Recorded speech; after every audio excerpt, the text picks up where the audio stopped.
Hello everyone, I'm Mark Cooper Bro and welcome back to another video. Today I'm going to be showing you my current impression that I have of the 2-9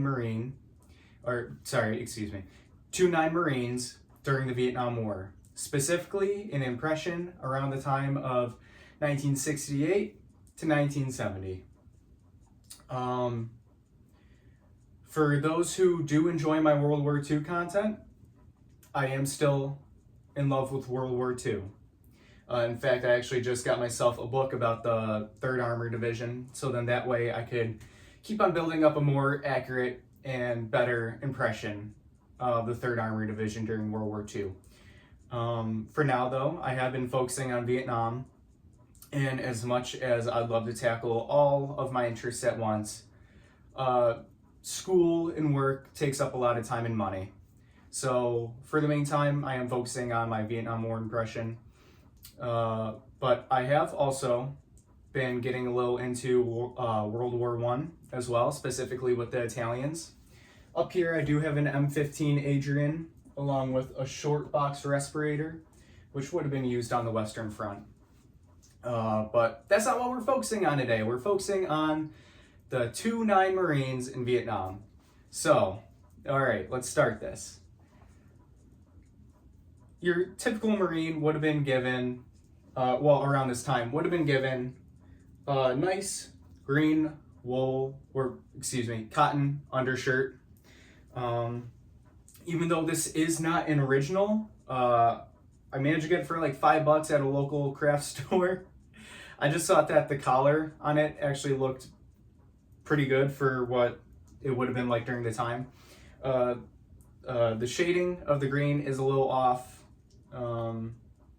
But it's all I could find for the time being. There's not really any good repros out there. There are some, but they're quite pricey, and trying to find an original will take a beating on your wallet. So for now, this is okay. It doesn't matter all too much anyway, because you are going to be wearing something over this undershirt, which you will see shortly. Moving on. We do have the Marine belt. I mean, it's just a standard U.S.M.C belt. Really nothing else to it. It's a nice khaki with brass buckle on it, and that's about it. One of the big differences that you might already be seeing compared to my last video with the Vietnam War is the pants. So the pants that I am wearing are original ERDL Marine pants, which would have been used by the time of 1968 for the Marines. That is when you'll see most Marines, especially in 2-9, just be using all ERDL. Sometimes they do mix up their original, I believe it's OD Green 107, maybe? Not too sure. I believe it would have been a 3rd pattern fatigues that they were issued though. All green, not too sure if it was ripstop yet, but they would have been wearing that before they transitioned over to the ERDL. But for what I'm going for, I need to use ERDL. And plus, I think it's a nice looking camo. It's classic. So moving on, we could go on to my helmet. Why not? Not much has changed for my helmet. Just, okay, there we go, sorry. Not much has changed for my helmet. I do still have my pins. People can say that's far. That's fine. I really don't think it is. I mean, if a Marine wanted to voice his opinion, the best way to do it would be through pins. I do have my insect repellent. I can't remember if it was in the last video. I believe it was. And you might, I don't know if you can see. It's about there. That's because I've used it. It's not original insect repellent, by the way. The liquid itself is not original insect repellent. Because I'm pretty sure if I used an original, I'd be catching some type of cancer, and I'm not going to do that. I do still have my card. That's pretty far, but I've seen photos with guys wearing their cards on their helmets. Something new though is my helmet band. It is taken from the inside of a rubber tire. Marines weren't issued the, here, I have it right over here, bear with me. There we go. Marines were not issued this band right here. This is my Army band.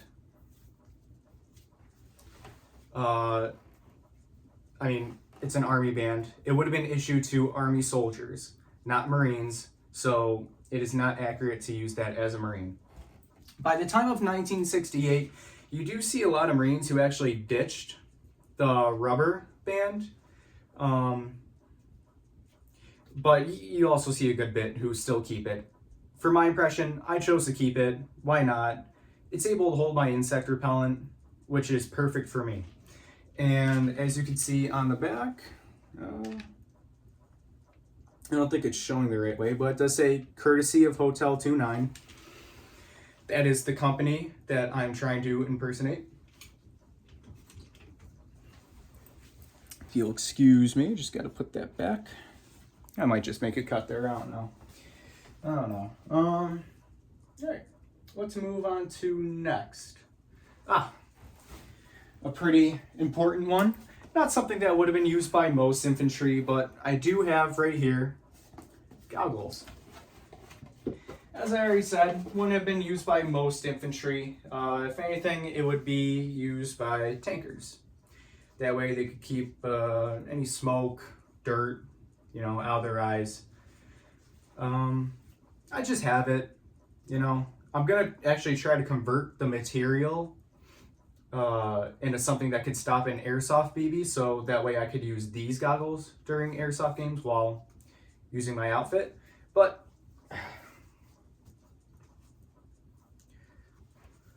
they surprisingly do fit very nice, and they feel pretty good. They do their job well. For being goggles, they do their job. So let me just put this right back. That was just a small bit of something that I have, though. It's not like it's necessary to have in a Marine impression. Now, moving on to web gear. This is pretty important. So I'll just give a basic rundown of everything that I have. Of course, I have my M1956 web belt and M1956 suspenders. By 1978. By 1968, you will see most Marines be utilizing the M1956 web gear. That's because they realized that I believe it is the M1961 or M1963. I believe it's M1961 Marine web gear. It just wasn't cutting it. It wasn't great. So luckily they got their hands on the M1956 gear, and that's what they utilized. So I do have the suspenders, the belt. I do have a 1911 holster for some weaponry that I will be showing later. I do have a canteen. I'm carrying 2 on me, but it would be common to see a Marine carry maybe 3 or 4 canteens, especially later in the war when they could fit some of that on their flak vest. So I do just have the M1956 canteens. You could still see the M1936 canteens, I believe that's what it is, or maybe not 36, M1910 canteens, that's what it would have been. The M1910 canteen covers, you will still see that, obviously in the OD green. Then we have what we call, what the Marines called a JFAC, which it's just your standard jungle first aid kit. That's what JFAC means. jungle first aid kit. So in here, I'm keeping toothbrush, just a standard tiny toothbrush. It could be used for anything, primarily brushing your teeth, hence the name toothbrush. But it could also be used for cleaning off your weapons or any dirt or grime in small tiny areas of your equipment that you might want to get rid of. So that's just a very, very minute thing that I personally have in there. I am keeping some medical wrap, an Altoids tin, which just stores some medical gear. I keep some gauze in there, and some emergency TP in case I need it for any reason. I'll give you a closer look. I keep it wrapped up in a rubber band. And some emergency matches, because you never know when you'll need them. That's just personally what I keep in my JFAC. It's not like any standard issue stuff that's in there. That's something that I will progressively have to work on. Of course, another canteen, and the 3-cell grenade pouch from World War II. You will see Marines primarily use this in the Vietnam War. I mean, they primarily used it in World War II as well. It's just good for holding grenades or maybe even some tools or equipment if need be. I just keep those for my Thunder Bee airsoft grenades because they hold pretty good in there. But typically what you would see is, I'm just fixing this by the way. Typically what you would see is 2 grenades per cell. That's how the Marines would try to do it. So let me put this on real quick.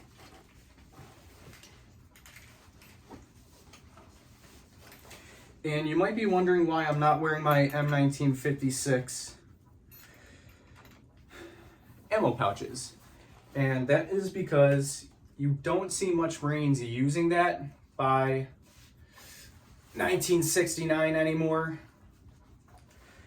It's not that it was an outdated thing. You do still see Marines using it. They just had other things to hold on to, like ammunition and magazines. Typically, bandoliers. Marines favored bandoliers over an ammo pouch.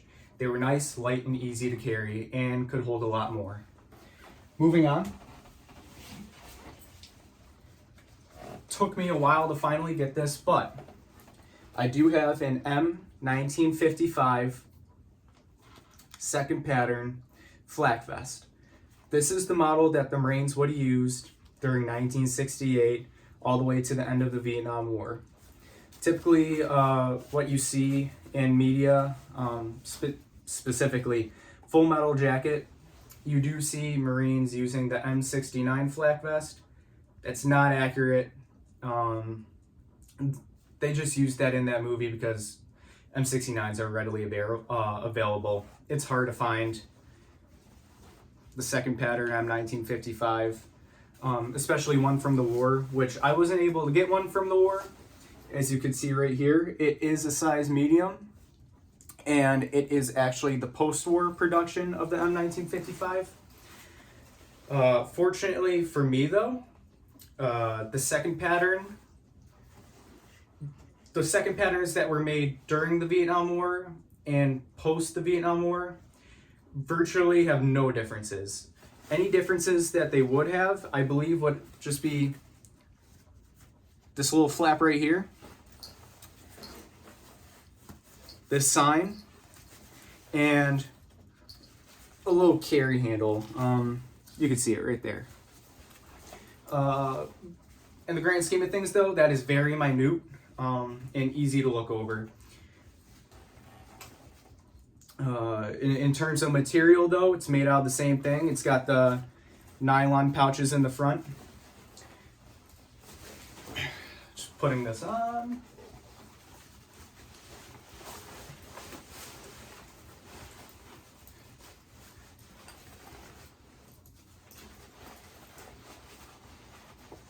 And the reason that I would love to get some more stuff like the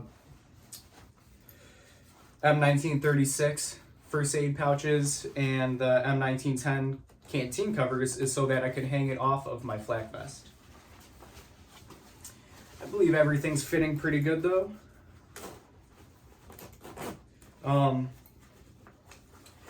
Majority of these vests do have their plates removed, which that's fine with me. There's no reason for me to have any plates.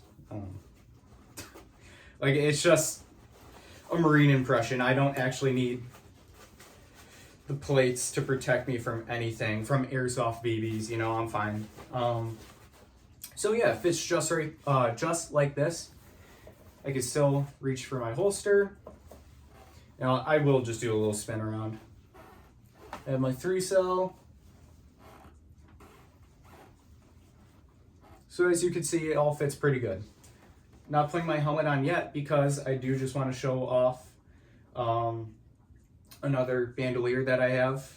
It's not your typical 7-cell bandolier because I am not using an M16. You've seen it in my last video. It is an M79 grenade launcher. One second, I need some water. I've been talking for a little bit.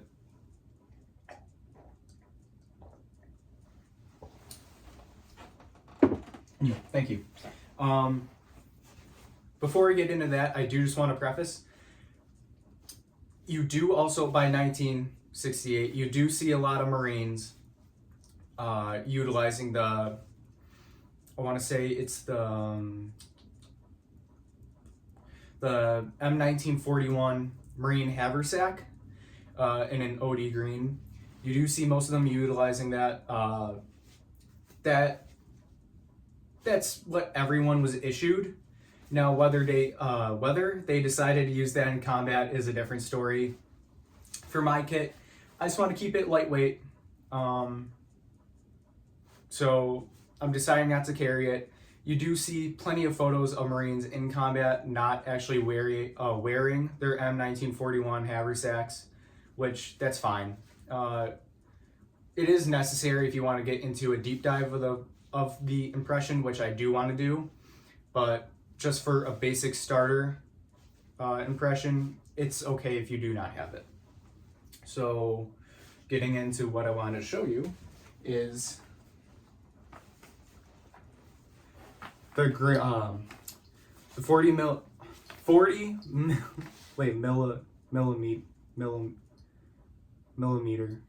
40 millimeter grenade pouches. I do believe that this one's actually post-war, and you could see just because of those little dots right there, that indicates it's post-war. It's something minute. It's really not all too bad though, which I would just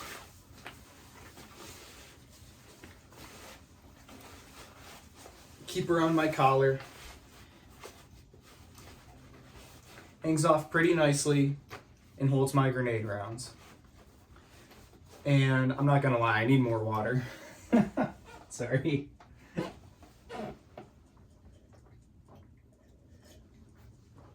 Gonna keep it right there. So yeah.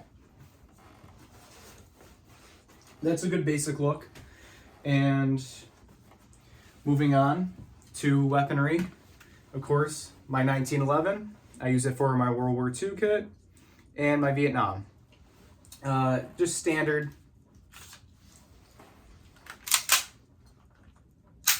You know, standard stuff. Fits perfectly into my holster. And then, like y'all saw in the last video, my M79. And I can't remember if she had a name in the last video, but it is the Buffalo Bombshell.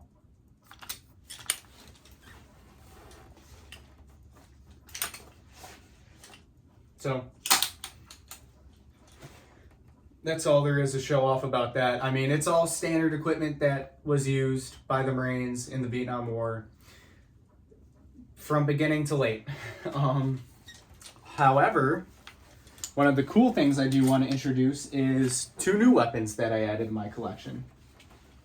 Oh, I mean, they're all airsoft, but still trying to keep it accurate. So, something that was standard issue early war, not late, it is an M14 rifle. Semi-automatic, well, semi and fully automatic. You would see this usually phased out by 1966, 1967 from the Marines. That's when they would actually transition into using the M16 and M16A1.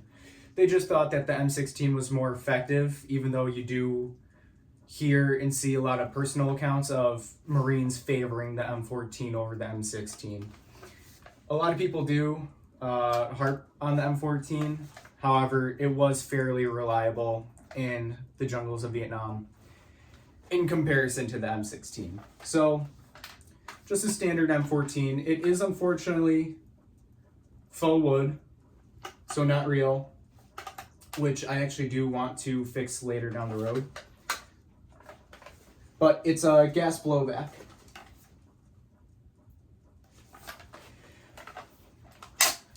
Which is a lot of fun when firing because it does have a little bit of a kick. Perfect. Moving on. This is the last weapon that I'm going to show for the video, but it is going to be